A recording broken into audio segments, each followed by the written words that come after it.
What up, everybody? It's me, Mr. Wright, giving y'all that chaos I'm in here for your card fighting areas.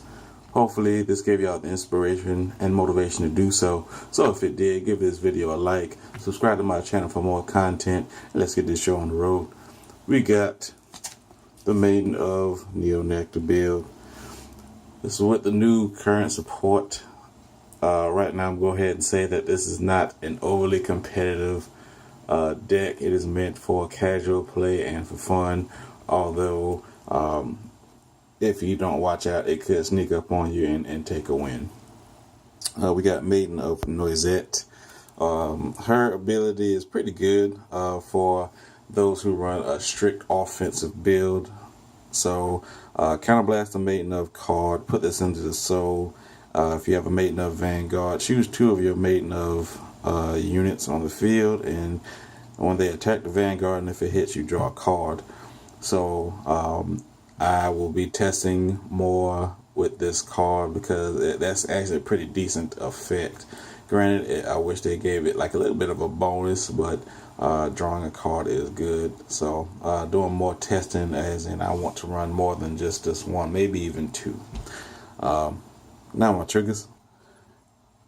And we have 4 Maiden of Dimorphica crit triggers, 4 Maiden of Eggplant, 4 Maiden of Daybreak, and Fairy Light Dragon.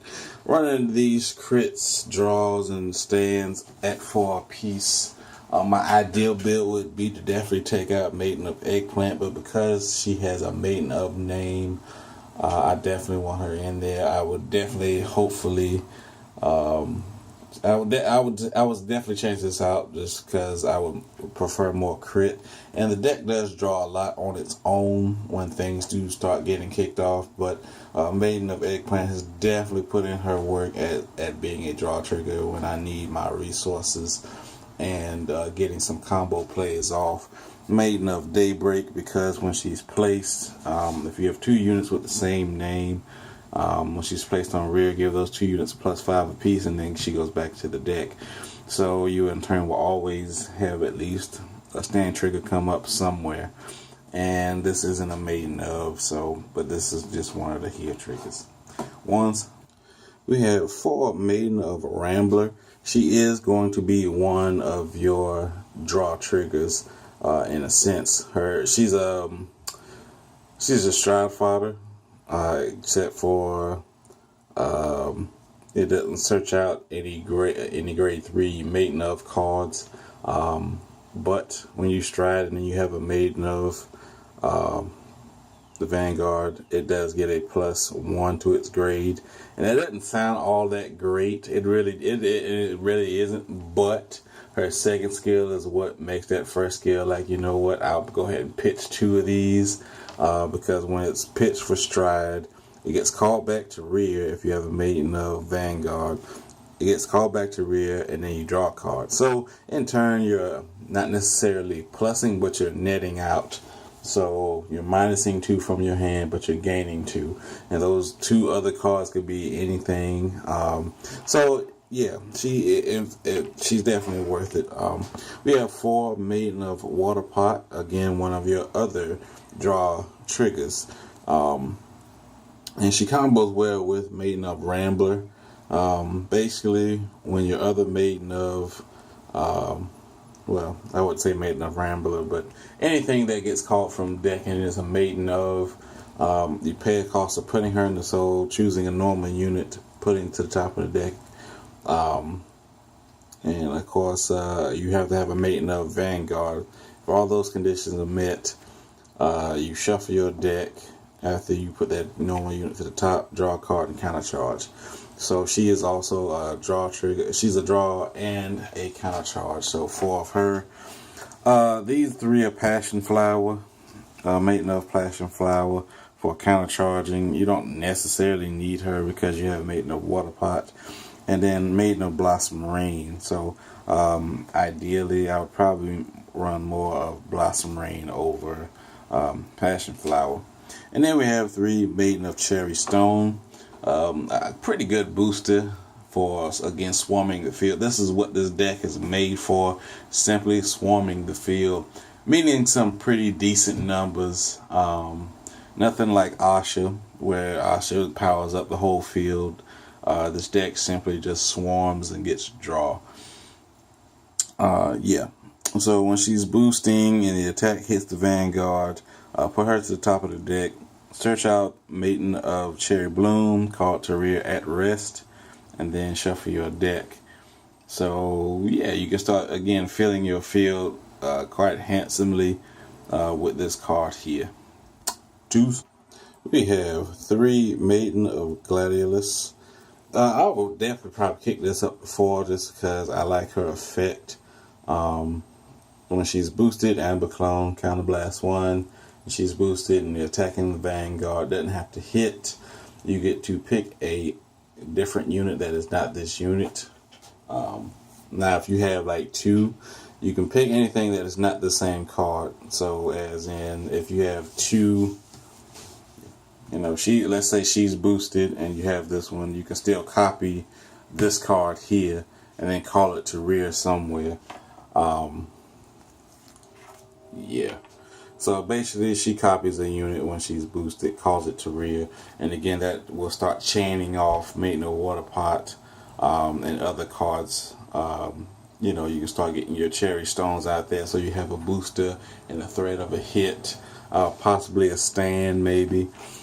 Speaking of Maiden of Cherries, Maiden of Cherry Bloom, Maiden of Cherry Stone calls this card out, and in turn, if this card hit, this is pretty good. It's pretty good for Vanguard and Rearguard, but I'm looking to definitely take this card out just because of the cost is a bit hefty to summon a card at rest. So Counterblast 1, Soul Blast 1. If it hits the Vanguard, I search for a Maiden of Cherry Stone and call it to rear at rest.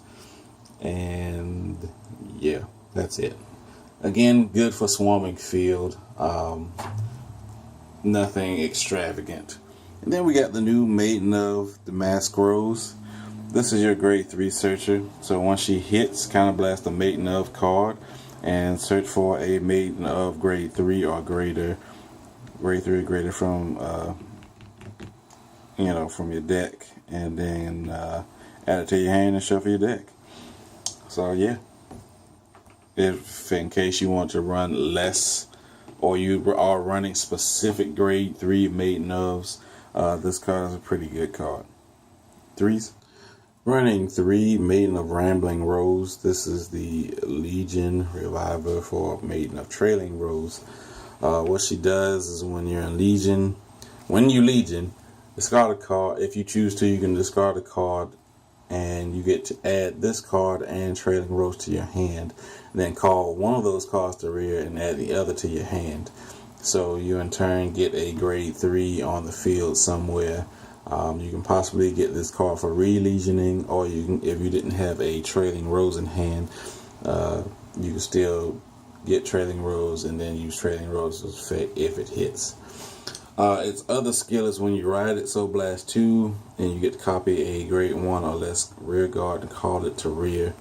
So you get to flush out your soul of normal units, and or you get to re-ride and flush this card and Trailing Rose out to get that loop of re-legioning.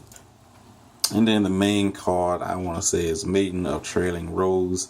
The first skill doesn't matter because you'll always have it. This is a strict Neo Nectar build, so then her skill is when you hit Counterblast 1, hit the Vanguard, Counterblast 1, discard a card or Persona Blast, then search the top 5 for any 2 Neo Nectar cards and call them to rear circle, to separate rear circles. They can be occupied or not, or null.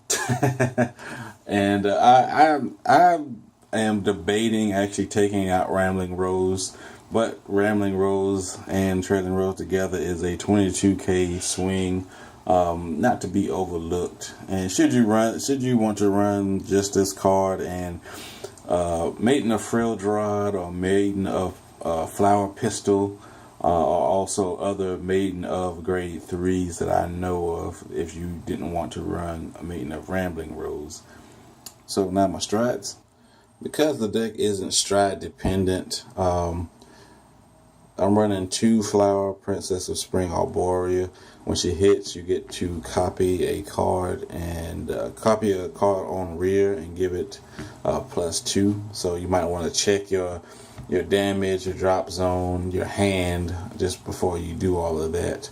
I would definitely recommend at least one multivitamin dragon, because that gives +5 to units with the same name, and usually you'll have things with the same name quite often.